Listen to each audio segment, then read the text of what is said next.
Hello दोस्तों, स्वागत है आप सबको डिप्लोमेटिक यूट्यूब चैनल पे। आज हम भारत के greatest freedom fighter Subhash Chandra Bose की बायोग्राफी लिखने की कोशिश करेंगे और उसको पाठ करने का भी कोशिश करेंगे। तो बिना देरी के वीडियो को स्टार्ट करते हैं। वीडियो स्टार्ट करने से पहले मैं आपको बता देना चाहता हूँ कि अगर वीडियो आपको थोड़ा सा भी अच्छा लगे तो वीडियो को एक लाइक कर देना और चैनल पर नए हो तो प्लीज़ चैनल को सब्सक्राइब कर देना। अगर ये वीडियो आपको थोड़ा सा भी इन्फॉर्मेटिव लगे तो अपने दोस्तों तक ये वीडियो शेयर कर सकते हो। तो बिना देरी के वीडियो को स्टार्ट करते हैं। Subhash Chandra Bose was one of those patriots who did not believe in the freedom to petition and beg, and who had no faith in the empty promises of the British rulers. It can be easily understood that such a man could not find himself quite comfortable in the company of passive fighter like Mahatma Gandhi. Waiting endlessly was not part of his nature, as he had nurtured his mind on the heroic tales of Maharana Pratap and Shivaji and derived his substances from them. Therefore, his mentors were flamboyants like Bal Gangadhar Tilak and Sri Aravind Ghosh. Subhash Chandra Bose was born on 23rd January 1897 in Cuttack city of Odisha province. His father, Janakinath Bose, was a successful lawyer whose ancestors were residents of Kadalia village in the 24 Parganas district of West Bengal. Later, he became the president of the local municipal committee. Subhash Chandra's early education took place in Cuttack. For further education, he took admission to the Presidency College, Kolkata. His father wanted Bose to become an administrative officer. With the aim of realizing his father's dream, he went to England after doing a BA from Kolkata University and got the 4th position in the Indian Civil Service examination in the year 1920. At that time, it was not easy to crack the ICS exam. After passing the ICS exam, it was clear for Subhash Chandra to adopt a life of luxury and comfort if he so desired. But he was made of different ingredients.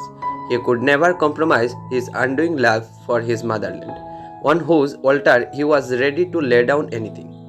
He willingly chose the path of thorns instead of a bed of roses to serve his beloved motherland.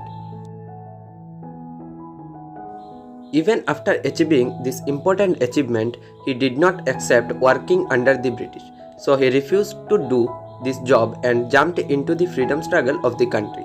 When he returned from England in 1921, the non-corporation movement was in full swing. He met C.R. Das, who had his own way of carrying forward the freedom movement through the proportion of education.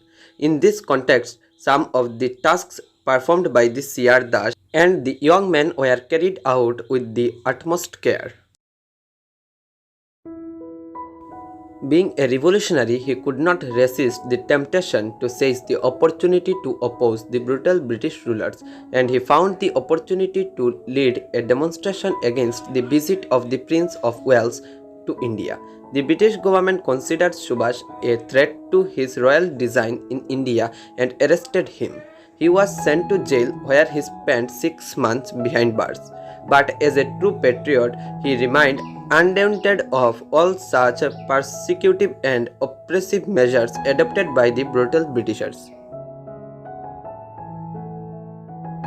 In 1924, when Deshbandhu became the mayor of Kolkata, he made Subhash Chandra the chief executive officer. Frightened by his freedom-oriented programs and activities, the government arrested him again in the same year and sent him to jail, but they could not keep him imprisoned for long, and he was released on 15 May 1927. After his release, he was appointed in 1928 the chief executive officer of the Kolkata Corporation. At that time, C.R. Das was the mayor, but he was again arrested for his inflammatory, highly patriotic speeches in 1931. By this time, he had become a stronger leader of the country, and his fame had crossed the country's border and reached countries like Germany, America, Japan, Soviet Russia.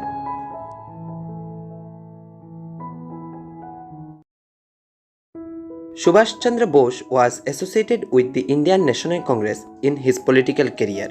In the Haripura session of the Congress in 1938, he was successful in winning the presidential election against Pattabhai Sitaraimya, the candidate nominated by Mahatma Gandhi. Gandhiji described the defeat of Pattabhai Sitaraimya as his defeat. In spite of his success in the Congress presidential election, he could not get the desired cooperation from all concerned and had to give up to form a new organization, Forward Bloc, to fulfill his cherished dream to liberate his motherland.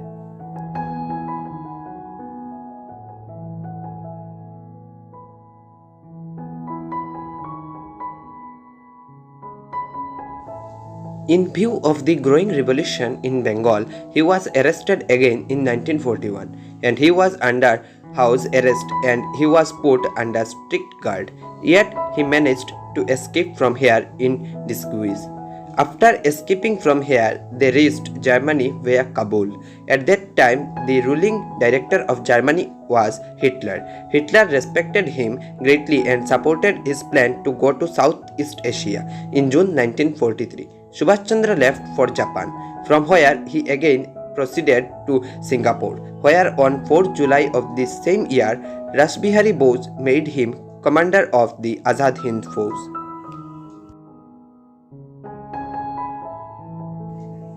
On 21st October 1943, Subhash Chandra Bose announced the Provisional Government of Independent India in Singapore itself. The governments of Japan, Italy, China, Germany, the Philippines, Korea, Manchukuo and Ireland recognized his government. He later made Rangoon the capital of his provisional government in Burma, Myanmar, and conquered the Andaman and Nicobar Islands and began to run the work of the Azad Hind government in a disciplined and orderly manner. Some of his slogans and expressions are unforgettable for his countrymen even today. For example, Delhi Chalo, Jai Hind, etc. His following words will ever be written in gold letters. Give me blood and I will give you freedom. On 6 July 1944, he issued a broadcast from Rangoon radio station in the name of Mahatma Gandhi, in which he addressed Gandhiji as father of the nation and sought blessings and best wishes for victory in the war. After the surrender of Japan to the Allied forces, he flew from Bangkok to Tokyo. Unfortunately, he died during an air crash in 1945 as announced by Tokyo Radio. It was a sad moment but an unshakable hero as he lived all his life. His tragic death was nothing short of a hero's last moment on earth. Some believe that Netaji, as he is commonly called, may still be alive, but this seems to be more speculation than a fact, as accept him as a great martyr as he is needed one of the greatest without a doubt.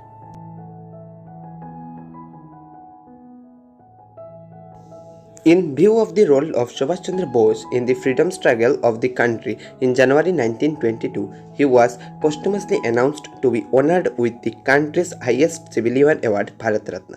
But due to lack of official confirmation of his death, this award could not be given. Netaji Subhash Chandra Bose is not physically present among us today, but his immortal message of patriotism still inspires us to sacrifice everything for the country.